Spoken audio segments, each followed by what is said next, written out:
Automation and Intelligence for the Future. This is AI Expo Africa, and we're here speaking to one of the attendees of our workshops. Norman, did you have a great time? Yes, definitely. I did have a great time.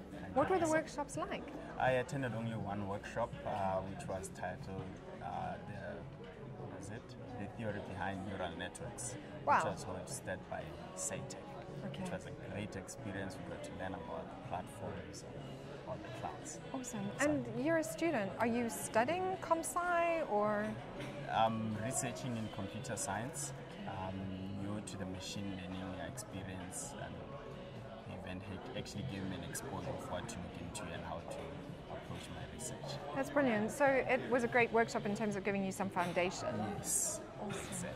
And did you have a walk around the conference? Yes, I did. I actually met a lot of inspiring people and got to see what actually Africa is facing and how I could actually approach that. So this was a great space to be at. Great. Definitely will come back. Awesome. Next year. Yes, definitely. Thank you so much for your time. All right. Thank you so much. We're here with one of the students who came to our workshops, Tashiv. Tashiv, so wonderful to have you. Thank you for coming. So you're a student at UCT studying? Computer science. I'm doing a master's. Wow, okay. And you went to one of our workshops. Which one? The SciTech workshop on machine learning and the details behind it. And as a master's student, is it useful? Yes, yes. Yeah. They gave us quite a bit of deep insight into computer vision techniques and what you can do with it and what you can do with Google, and definitely might be using some of that in my master's project. Brilliant. What is your master's project on? So I'm doing a mixture of computer vision with virtual reality, so on mobile devices. So how do you use objects to control things in the virtual world? And so right now I'm looking into ways of doing image tracking, and part of that is machine learning as well. Oh wow, that's incredible. So where do you want to go with that? What do you want to do with that? Oh, the purpose. Okay. So at the moment we're thinking of using it for an educational application. Okay. So the nice thing about doing image tracking or object tracking is that you can have different people look at the same thing and have the same object in their different virtual worlds. So the cool thing you can do is like have people build like a zoo. So I've done a demo with a zoo. So putting things together and people have a shared experience.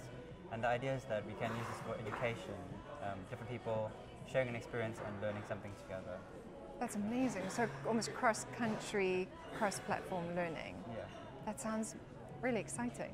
Is there anything, did you go to the conference? Is there something there that you really enjoyed? The showroom. Yeah. Cool. Actually, yeah, being a bit in the virtual reality world, I enjoyed the Tashiv demo of that augmented reality headset. Augmented reality and virtual reality, we kind of look at each other with these suspicious eyes, but I was impressed.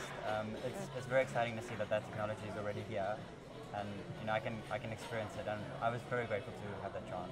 Awesome. And where did your interest in VR start? Good question. I think I've always loved computers and machines, and VR is kind of a way of like stepping into their world a bit. So it gives you a freedom that you don't get in the real world. It's a good way of putting it. VR gives you the opportunity to step into the machine's world. Yeah. I like that. Thank you so much for being with us, and hopefully we see you next year. Definitely, definitely. It was great. Thank you for having me. Great. So what I need